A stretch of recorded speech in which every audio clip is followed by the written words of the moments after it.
Hey, what is up you guys, it's Silver Sun here, and today I'm going to be giving you guys my review on Mob Psycho Season 2, Episode 11.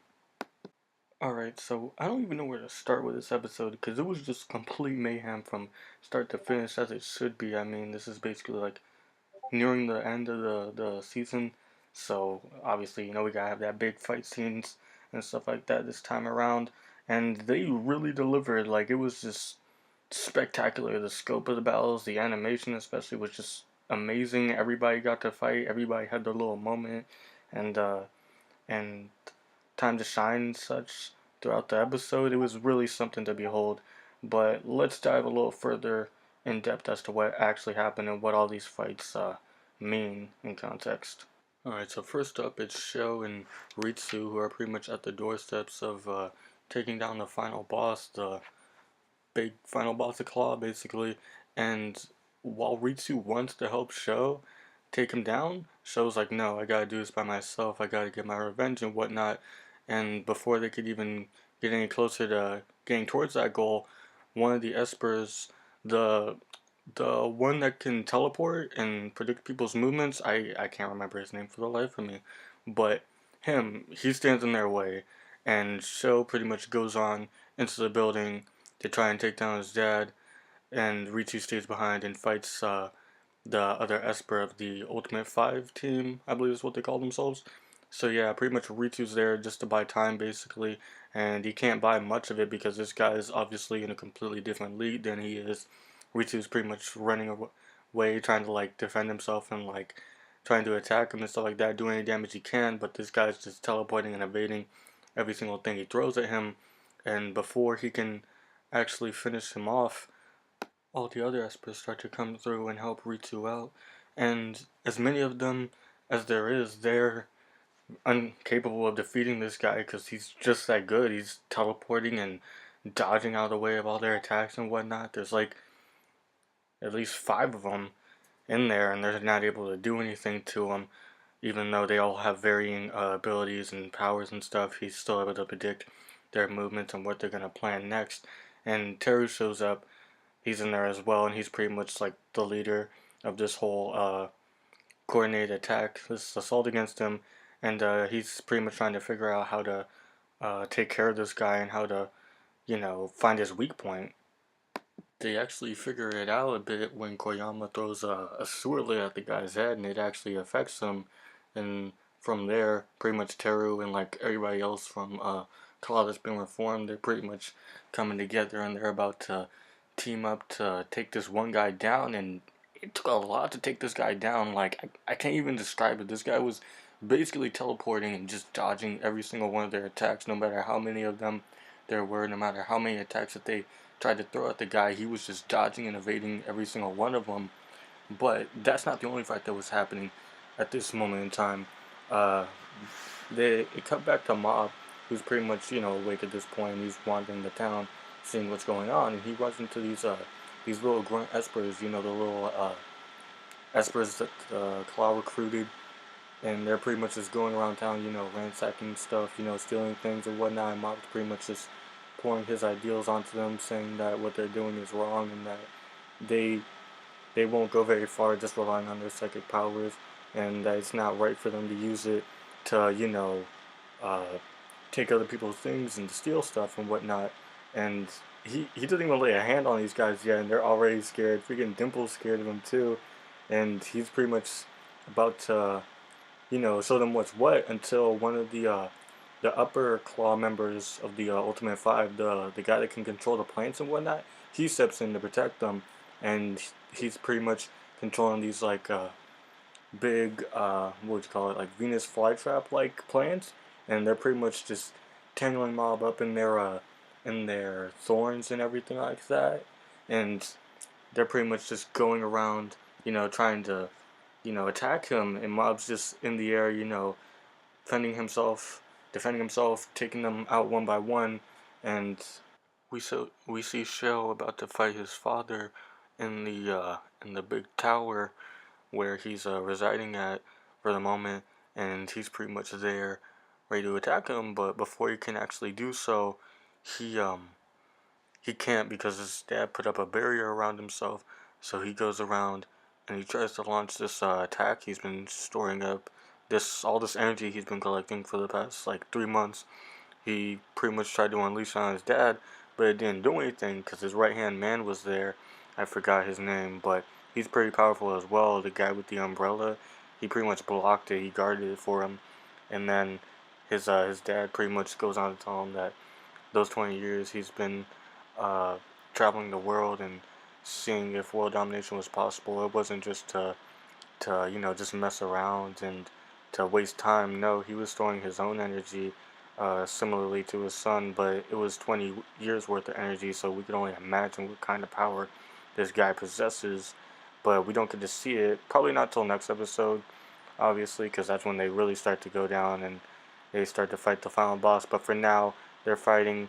I believe his name is Shizamaki, Shizamaki, I think, is the teleporter's Esper's name.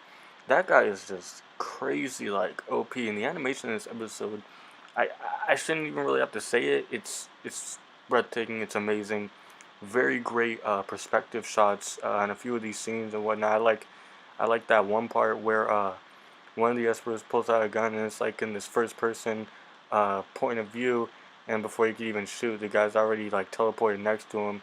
He knocks him out, and then they're all just trying to come at this guy one by one. Well, not technically not one by one. They're all trying to coordinate their attacks and just trying to get the jump on the guy, but he's just teleporting everywhere, and eventually he sets his sights on Terra because he's pretty much telling everybody what to do, and he's trying to figure out his weak point and where to strike him next. So he pretty much takes it upon himself to fight him one on one, and he pretty much grabs him and he teleports him next to a wall and then next to a car, and then he teleports him in the sky, and then he drops him, and then he starts just kicking him around this building. It was insane, and everybody else, all the other players couldn't really keep up. They were still on the ground, but eventually uh, Ritsu hits the guy while he's distracted, while he's talking with Teru.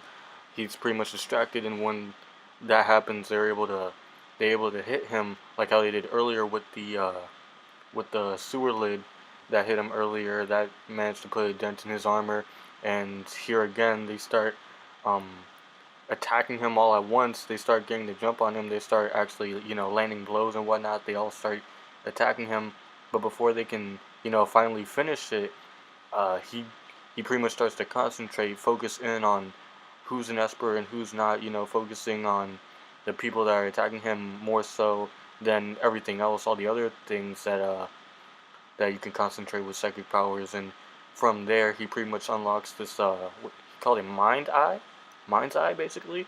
And from there, he's basically got like the Sharingan from Naruto to where he can like see everything, and he's like really focused right now, so nothing's gonna get past him. Nothing with psychic powers at least. And this was probably like the funniest, like favoriteest part of the episode in my opinion. He well, not just yet. Mob actually comes in, right, and he's at least very close to 100%. He's just emanating power that's like crazy powerful, just unfathomable kinds of power. And before I even get to what comes next, because I actually forgot this part, um, when he was fighting the plant esper guy, uh, what's his name? One of the other club members, the one that harvests the evil spirits and whatnot in his jars and such, and he has a whole bunch of monsters and stuff like that that come out of him. He pretty much comes in and helps Mob when he's having a tough fight against these guys, and eventually one of the other espers, the grunt espers, they pretty much get one of his bottles, and it's a funny looking bottle, and that's because it holds a very powerful spirit in it.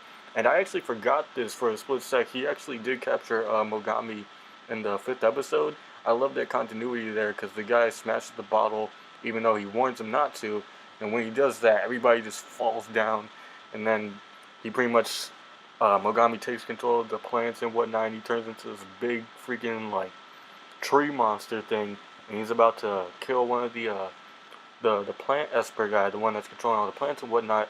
But before he could do so, Mob's trying to reason with him, saying that no, there's gotta be some other way. You can't just kill them like that. He's trying to diffuse the situation as painlessly as possible. Because that's just how Mob is. and Mogami's pretty much telling him like, sometimes you gotta be strict and hard on people. You can't, kill them with kindness like that. And so pretty much, I don't know what happens to him exactly. He just kind of disappears, and then that's pretty much it. That's all we get of him. It was still cool, but like, I don't. I hope there's like something else to it. Like, where did he go, and like, you know, the stuff that could happen later on. I don't know if he disappeared from existence or like wherever the case may have been. But in any case, that scene pretty much happens. And jumping back to the end of the episode, uh, what was I? Mob was about to fight the teleporter Esper, but before he could do so, Reagan out of nowhere just comes up to him and just starts bum rushing this guy with punches. I think he called it a self-defense rush. It was the funniest thing. He just comes up behind or from the side of him, and then he just starts punching this guy repeatedly, and then that pretty much knocks him out for a sec, and then he gets back up, and he's like scared of Reagan because he's like, I was concentrating on all the espers in the vicinity, and I couldn't detect them or anything like that, and everybody was saying like, oh, Master, and of course, Mom was saying that he was his master and stuff like that, so he was like getting the wrong. Well, he wasn't getting the wrong idea, but like he had a different impression of Reagan because obviously Reagan's not an Esper, so he couldn't detect him. He's just a normal human, so he was scared. He was like, "Oh shoot, are there any more guys out there like him? I better get out of here before I get destroyed." Basically, and he teleports away. Don't know what's to come of that. Maybe he might come back. Maybe he might not. I don't know. But pretty much that was the end of that, and so Mob's pretty much going up towards the big tower where the final boss is, and everybody else wants to help him, but then he's like, no, all you guys are hurt. This is something I have to do by myself. You guys just hang back. I got this, and so pretty much Dimple follows him because Reagan told him to, and actually there was a short, small scene at the end of the credits before the preview for the next episode came up. It was pretty much just Mob walking up the stairs and Dimple just telling him, oh, he's grown so much. He's basically about to be a man soon. He's really matured a lot and such. And then he runs into the Umbrella Esper. Guys, I really gotta learn these guys' names. I'll learn it by the end of next episode at least. But basically he runs into him and he's telling him to leave now, because he's just a kid and stuff like that, and he doesn't want to hurt him like that. And that's pretty much where the little short scene ends. And then we get the preview for next episode, which is just wow. Like they're basically about to fight the final boss, and stuff gets. I mean, it's just a preview. They don't show us everything, but it looks to be pretty intense nonetheless. Maybe not as intense as this episode. I mean, I could be wrong. We'll see.